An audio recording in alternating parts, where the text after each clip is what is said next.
Welcome to our channel.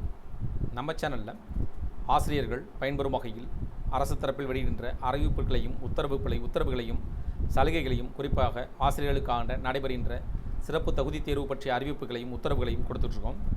அதன் அடிப்படையில் இன்றைய தினம் 2026ஆம் ஆண்டு ஜூன் மாதம் 23ஆம் தேதி சற்று முன் ஆசிரியர்கள் எம்இஸ் பதிவேற்றும் முக்கிய உத்தரவு என்ன வகையான உத்தரவுகள் பிறப்பிக்கப்பட்டுள்ளது, இதன் மூலமாக ஆசிரியர்கள் எம்இஸ் இணையதளத்தில் என்ன வகையான தகவல்களை பதிவேற்றம் செய்ய வேண்டும், இதன் மூலமாக அவர்களுக்கு என்ன வகையான சலுகைகள் கிடைக்கும், என்ன வகையான சலுகைகளை கிடைப்பதற்கு இந்த பணிகளை செய்து முடிக்க வேண்டியது கட்டாயம், அதற்கு கடைசி தேதி இன்று என குறிப்பிடப்பட்டுள்ளதா என்பது பற்றிய தகவல்களையும் அதேபோல் என்ன வகையான உத்தரவுகள் பிறப்பிக்கப்பட்டிருக்கு, இந்த உத்தரவு யார் பிறப்பிச்சிருக்காங்க என்ற கூடுதல் விவரங்களையும் பார்ப்போம்.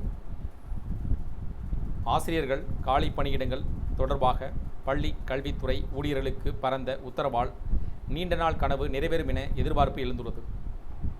அரசு பள்ளியில் உள்ள ஆசிரியர் காலி பணியிடங்களை நிரப்ப அரசியல் கட்சிகள் கோரிக்கைகளை முன்வைத்து வருகின்றனர். அண்மையில் கூட பேசிய பாமக தலைவர் அன்புமணி ராமதாஸ் அவர்கள் கடந்த 2013 மற்றும் 2014ஆம் ஆண்டிற்கு பிறகு கடந்த 10 ஆண்டுகளுக்கு மேலாக போதிய எண்ணிக்கையில் இடைநிலை மற்றும் பட்டதாரி ஆசிரியர்கள் நியமிக்கப்படாததால் அரசு பள்ளியில் பெரும் பின்னடைவு ஏற்பட்டது என்றும் தெரிவித்தார். தமிழகத்தில் புதிய அரசு பொறுப்பேற்றுள்ள நிலையில் பள்ளி கல்வித்துறை அமைச்சராக ராஜ்மோகன் நியமிக்கப்பட்டுள்ளார். சமீபத்தில் ராஜ்மோகன் அளித்த பேட்டியில் ஆசிரியர் காலி பணியிடங்கள் நிரப்புவதற்கான ஆய்வுக் கூட்டம் நடத்தி அந்த காலி பணியிடங்களை அறிவிப்பை வெளியிட வேண்டும் என அதிகாரிகளுக்கு தெரிவித்து வருகிறோம், விரைவில் அதற்கான ஆய்வுக் கூட்டம் நடத்தி வெளியிடுவோம் என்றும் தெரிவித்திருந்தார்.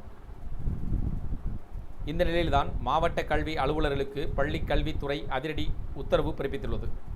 அந்த உத்தரவில் மாவட்ட கல்வி அலுவலர்கள் பள்ளி ஆசிரியர்களுக்கான கலந்தாய்வை நடத்த மாவட்ட வாரியாக காலியாக உள்ள தலைமை ஆசிரியர்கள் மற்றும் அனைத்து வகை ஆசிரியர் காலியிடங்களை எம்இஸ் இணையதளத்தில் வரும் 23ஆம் தேதிக்குள் பதிவேற்ற வேண்டும் என்றும் கூறப்பட்டுள்ளது.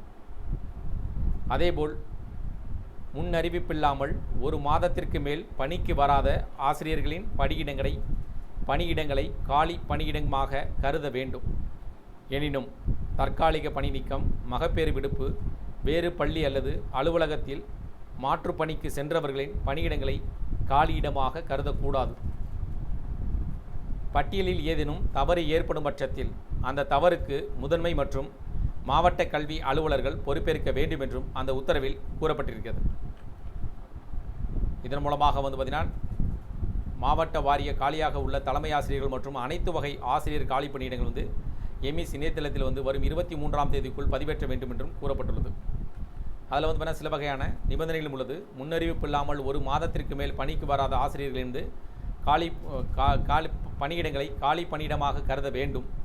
எனினும் தற்காலிக பணி நீக்கம், மகப்பேறு விடுப்பு, வேறு பள்ளி அல்லது அலுவலகத்தில் மாற்று பணிக்கு சென்றவர்களின் பணியிடங்களை காலியிடமாக கருதக்கூடாது.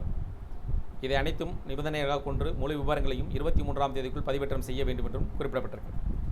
இந்த தகவல்கள் அறிவிப்புகள் உங்களுக்கு பயனுள்ளதாக இருந்துச்சுன்னா வீடியோக்கு லைக் பண்ணுங்கள். மீண்டும் இதேபோல பயனுள்ள தகவலில் சந்திப்போம். நன்றி.